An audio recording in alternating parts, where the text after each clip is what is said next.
Monsieur le Président. Les coalitions de l'Afrique francophone pour la CEPI dont le mandat est de lutter contre l'impunité, ont observé avec désolation et indignation, le mutisme qui a caractérisé les institutions du continent africain suite à l'assassinat effroyable de George Floyd.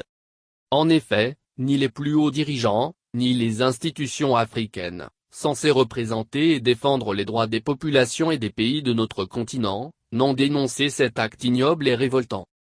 Les images de l'assassinat tragique de l'Afro-Américain George Floyd qui secoue le monde entier depuis 2 semaines nous choquent à plus d'un titre.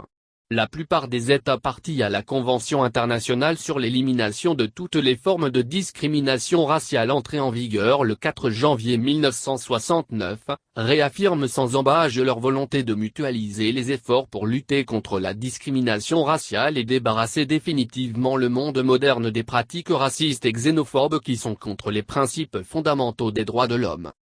Cependant force est de constater que ces actes racistes et bruts perdurent sur tous les continents et aussi en Afrique par certaines forces de défense et de sécurité.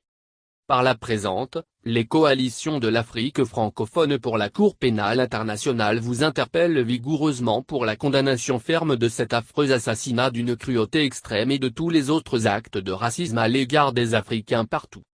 Elles exigent que l'Union africaine s'investisse à ce que justice soit rendue à George Floyd.